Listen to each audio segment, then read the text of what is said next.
Hello dear students, आज हम लोग अध्ययन करेंगे क्लास 12th की शेष टॉपिक सेकंड पार्ट की, जिसमें हमने आपको बताया था हैलो एल्केन और हैलो एरीन के बारे में और हाइड्रोजन डेरिवेटिव्स के बारे में भी बताया था, mono halo alkane, di halo alkane, tri halo alkanes. आज उसी कड़ी में आगे हम पढ़ेंगे क्लोरोफॉर्म बनाने की विधि। तो क्लोरोफॉर्म बनाने की विधि में बहुत सारी विधि हम लोग पढ़े थे, बट उसमें हमने सिर्फ आपको 2 विधि बताई थी। एक विधि आज और बताएंगे। इसके बाद हम लोग रासायनिक गुण, भौतिक गुण, उसका उपयोग आदि इन सब के बारे में अध्ययन करेंगे। तो हमने जैसा कि बताया था आपको कि क्लोरोफॉर्म प्रयोगशाला में किस प्रकार बनाया जाता है, आज उसी कड़ी में दूसरा पॉइंट्स बताएंगे कि यदि कार्बन टेट्राक्लोराइड को कार्बन टेट्राक्लोराइड को हाइड्रोजन के साथ अवक्रिया करा देंगे फेरस और जल की उपस्थिति में, तब भी हमको क्लोरोफॉर्म प्राप्त हो जाता है। तो समीकरण की अगर हम बात करें तो ये है CCl4 plus hydrogen Fe plus H2O, इसकी उपस्थिति में जब अवक्रिया कराएंगे तो हमको प्राप्त हो जाएगा, ये हो जाएगा CHCl3 प्लस HCl। तो यहाँ पर हम देखें कि जब कार्बन टेट्राक्लोराइड का हाइड्रोजन के साथ फेरस और जलीय माध्यम में अवक्रिया कराएं तो हमको क्या प्राप्त हुआ, क्लोरोफॉर्म प्राप्त हुआ। तो इस तरीके से ये देखा जाए क्लोरोफॉर्म बनाने की सामान्य विधि हो गई। बैलेंस अगर देख लिया जाए तो कार्बन 1 है, कार्बन 1, हाइड्रोजन यहाँ पे 2 है और यहाँ पे 1 और ये 2, Cl4 है, यहाँ पे 3 और 1 4 है। तो इस तरीके से ये क्लोरोफॉर्म बनाने की दूसरी विधि हो गई। अब हम बात करेंगे क्लोरोफॉर्म के रासायनिक और भौतिक गुणों की। तो जैसा कि हमने आपको बताया था कि किसी भी पदार्थ का जब हम गुण की बात करते हैं तो गुण 2 होता है, एक रासायनिक होता है और एक भौतिक होता है। तो भौतिक गुण की अगर हम बात करें तो जो गुण हमको प्रत्यक्ष रूप से दिखाई देता है उसको हम भौतिक गुण कहते हैं, और जो नहीं दिखाई देता है सिर्फ हम अनुमानता बताते हैं, और जो अनुमानता बताएंगे उसी को हम कहते हैं रासायनिक गुण। तो भौतिक गुण की बात करें तो क्लोरोफॉर्म यह एक जो होता है रंगहीन होता है, और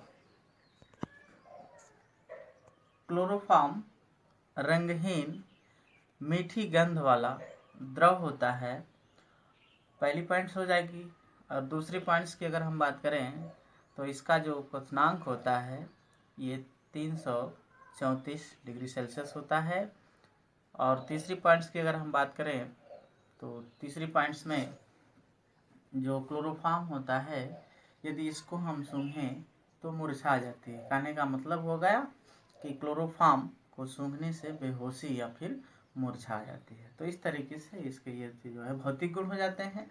अब हम रासायनिक गुण की अगर हम बात करें तो रासायनिक गुण में हमने आपको बताया कि क्लोरोफॉर्म यानी जो गुण हम देखते हैं वो तो भौतिक हो गया, और जो हम सोचते हैं जो दिखाई नहीं देता है वो रासायनिक गुण होता है। तो कहने का मतलब क्लोरोफॉर्म किसके साथ अवक्रिया करता है। तो आइए देखा जाए। उसमें पहली पॉइंट रासायनिक गुण में ऑक्सीकरण, कौन सी, ऑक्सीकरण, ऑक्सीडेशन। ऑक्सीडेशन की अगर हम बात करें तो क्लोरोफॉर्म वायु तथा प्रकाश की उपस्थिति में यदि अवक्रिया करता है तो फास्जिन गैस बनाता है। क्या बनाता है, फास्जिन गैस। तो आइए सूत्र देखा जाए। सूत्र इसका है chloroform Cl3 CHCl3 plus oxygen अवक्रिया करेगा किसकी उपस्थिति में, सनलाइट।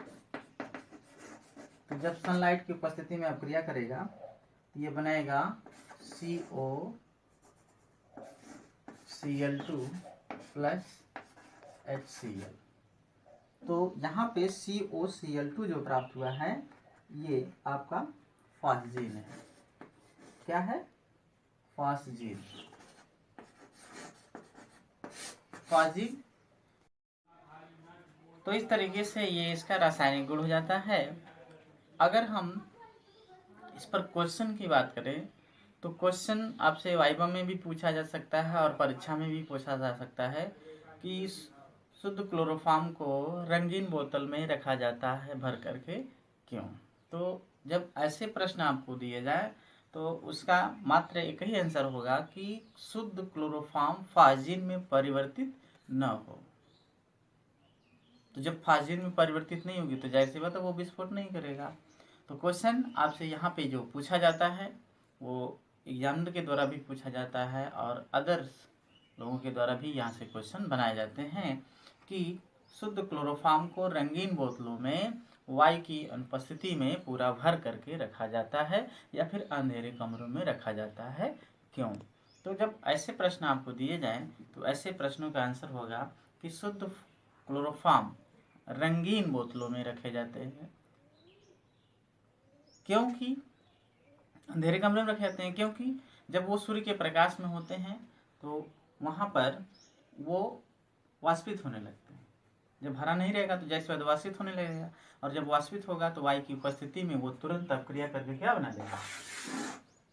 फाजिन गैस, तो विस्फोट हो जाता है। तो इस तरीके से फाजिन न बने उसमें कुछ मात्रा में एथिल कार्बोनेट भी मिलाया जाता है। ठीक है, अब हम बात करेंगे दूसरी पॉइंट्स की। तो जो दूसरी पॉइंट्स आपकी है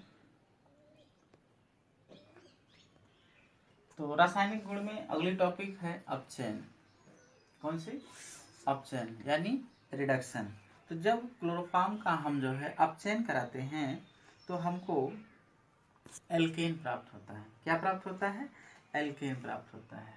तो आइए रिएक्शन देखा जाए। तो रिएक्शन में है CHCl3 क्लोरोफॉर्म प्लस हाइड्रोजन, किसकी उपस्थिति में? जिंक और H2O। इसकी उपस्थिति में जब क्रिया कराएंगे तो ये आपको प्राप्त हो जाएगा एल्केन यानी CH4 प्लस HCl। बैलेंस कर दीजिए। जब बैलेंस कर देंगे तो ये हो जाएगा 3HCl, 6 1 7 और 4 3 7। तो इस तरीके से आपको ये जो प्राप्त हुआ, क्या प्राप्त हुआ? मेथेन यानी एल्केन। तो क्लोरोफॉर्म का हम ये दूसरी केमिकल रिएक्शन देखें। और तीसरी जब केमिकल रिएक्शन की बात करेंगे तो तीसरी जो केमिकल रिएक्शंस है वो है जल अपघटन। तो जल अपघटन में क्लोरोफॉर्म की रिएक्शन हम कराएंगे सोडियम हाइड्रोक्साइड के साथ। किसके साथ? CHCl3 plus NaOH। तो इसकी रिएक्शन जब कराएंगे तो हमको प्राप्त होगा CH, ये हो जाएगा HOH OH OH प्लस नहीं होगा।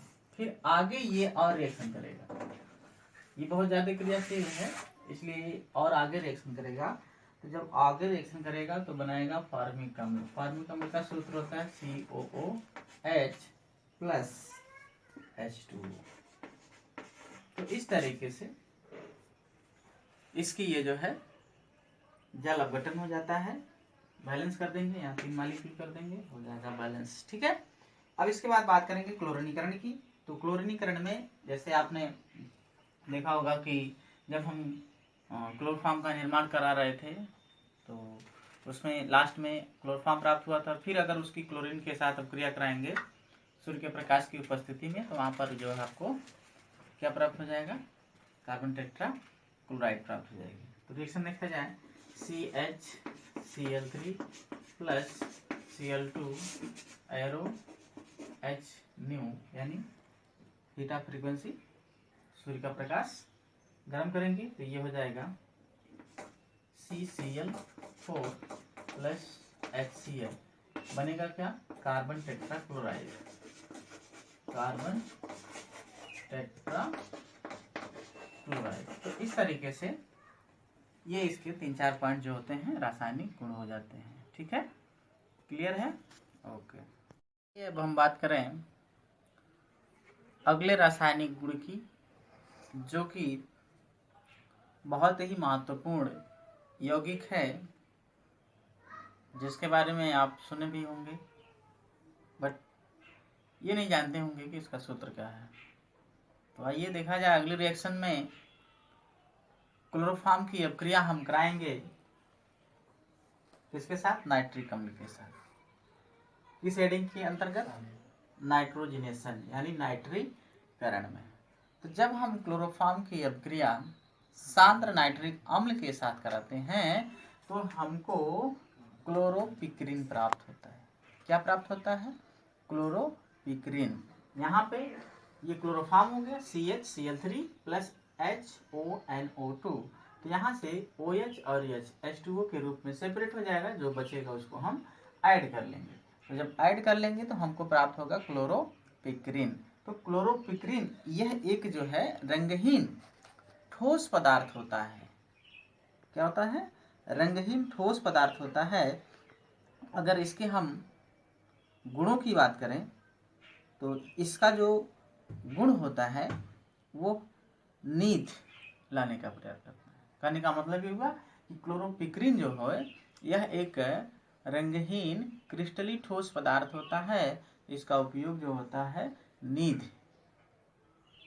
की दवा लेने में किया जाता है। और अगर हम दूसरे पॉइंट्स की बात करें कि दूसरे पॉइंट्स में इस क्लोरोपिक्रिन को हम टीयर गैस भी कहते हैं। कौन सी गैस? टीयर गैस यानी अश्व गैस भी कहते हैं, जिसका उपयोग युद्ध गैस के रूप में होता है या फिर युद्ध गैस के नाम से भी जाना जाता है इसको। और उसके साथ साथ इसका उपयोग जो होता है ये कीटनाशक में भी, हथियारों के निर्माण में भी किया जाता है। कौन? क्लोरोपिक्रिन। अब हम अगली टॉपिक की बात करें जो छठवीं हो गई, किसके साथ अभिक्रिया? एसीटोन के साथ अभिक्रिया। ये जो प्रश्न आपको हमने दिखाया है ये परीक्षा में इस बार दिया गया था। क्या होता है? क्वेश्चन पूछा गया था, क्या होता है जब क्लोरोफॉर्म की अभिक्रिया एसीटोन के साथ कराते हैं? तो जब क्लोरोफॉर्म की अभिक्रिया एसीटोन के साथ, ये आपका क्लोरोफॉर्म हो गया और ये एसीटोन हो गया, इसके साथ अभिक्रिया कराते हैं तो क्या प्राप्त होता है? उसके साथ जब अभिक्रिया कराएंगे तो सब जो है आपस में जुड़ करके एडिशन रिएक्शन देते हैं और ये बनाते हैं क्लोरीटोन। जब क्लोरीटोन बनाएंगे तो क्लोरीटोन जो होता है यह एक तरीके से कहिए कि कीटनाशक के रूप में भी ये प्रयोग होता है। ठीक है, चलो। तो क्लोरीटोन की ये रिएक्शन हो जाएगी CH3 single bond, CH3 double bond O, फिर क्लोरोफॉर्म। यहाँ से हाइड्रोजन इसके साथ जुड़ेगा तो ये बॉन्ड ब्रेक कर जाएगा और उससे जो है ये आपका CCl3 जुड़ जाएगा तो बन जाएगा आपका क्लोरीटोन। ठीक है, अब हम बात करेंगे इसके कुछ अगली टॉपिक की हम बात करें तो अगली टॉपिक परीक्षा के दृष्टि से बहुत ही महत्वपूर्ण है, जो परीक्षाओं में हर बार पूछी जाती है। नाम की रिएक्शन है ये राइमर टिमन अभिक्रिया। तो जैसे क्वेश्चन जो बनेगा आपका बनता है कि संक्षिप्त पर टिप्पणी लिखिए। तो जब संक्षिप्त पर टिप्पणी लिखिए तो हो सकता है परीक्षा में दे दिया जाए राइमर टिमन अभिक्रिया। तो जब भी राइमर टिमन अभिक्रिया की बात करेंगे तो आप समझिएगा कि फिनॉल का सूत्र होता है C6H5OH, या फिर बेंजीन रिंग बना करके इसमें आप OH से जोड़ देंगे तो ये हो जाएगा फिनॉल। ठीक है, तो फिनॉल की अभिक्रिया किसके साथ? क्लोरोफॉर्म के साथ। किसके साथ? क्लोरोफॉर्म के साथ और क्षारीय माध्यम यानी सोडियम हाइड्रोक्साइड के साथ अभिक्रिया कराते हैं तो यहाँ से Cl3 और Na एक साथ निकल जाता है। बाकी यहाँ पे बचता है OH बचता है और यहाँ पे C बचता है। तो यहाँ से देखा जाए तो 3 मात्रा में आपका OH भी है। यहाँ 3 मात्रा में क्या है? OH बचता है। तो यहाँ 2 ऑक्सीजन एक ऑक्सीजन इसके साथ, बाकी एक ऑक्सीजन दूसरा 2 ऑक्सीजन इसके साथ निकल जाएगा, तो यहाँ पर ये जो ग्रुप बनेगा एक एल्डिहाइड बन जाएगा। तो इस तरीके से फिनाल में एल्डिहाइड जुड़ जाएगा, तो इसको हम कहेंगे सैलिसिल एल्डिहाइड। तो ये अभिक्रिया चूंकि राइमर के द्वारा दी गई, राइमर टीमन के द्वारा दी गई थी, जिसके कारण इसको हम कहेंगे राइमर टीमन अभिक्रिया। एक बार पुनः देखिए, जब फिनाल की अभिक्रिया क्लोरोफॉर्म के साथ क्षारीय माध्यम में कराते हैं तो सैलिसिल एल्डिहाइड प्राप्त होता है। तो सैलिसिल एल्डिहाइड जब प्राप्त होगा तो इसी को हम कहेंगे राइमर टीमन अभिक्रिया। ठीक है, क्लियर है। अब हम बात करेंगे उपयोग की, किसके, फिनाल के उपयोग। तो जब भी हम फिनाल के उपयोग की बात, क्लोरोफॉर्म के उपयोग की बात करें, तो क्लोरोफॉर्म जैसा कि आप जानते हैं, क्लोरोफॉर्म का उपयोग पहले तो निषेधक के रूप में होता था। तो इसके हम उपयोग की बात करेंगे क्लोरोफॉर्म के। तो क्लोरोफॉर्म का उपयोग पहले तो हमने आपको बता रखा कि क्लोरोफॉर्म पहले जो है निषेधक के रूप में होता था, लेकिन अब जो है निषेधक के रूप में नहीं होता था, क्योंकि इसका जो जब निषेधक के रूप में या फिर औषधि के क्षेत्र में किया जाता था तो इसका ज़्यादा से ज़्यादा दुष्प्रभाव होने लगता था, जिसके कारण इसको जो है अब अल्प मात्रा में यानी बहुत कम कर दिया गया है। तो जब हम उपयोग की बात करें, पॉइंट वाइज देखें, तो उपयोग में पहली पॉइंट्स आपकी आती है, इसका उपयोग प्रायः वसा, एल्कलाइड, आयोडीन जैसे पदार्थों के विलायक के रूप में प्रयोग किया जाता है।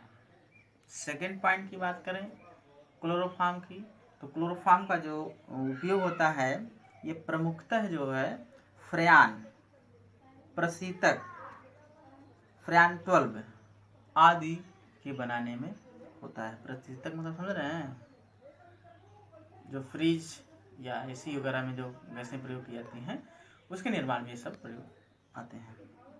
इसके बाद इसका जो है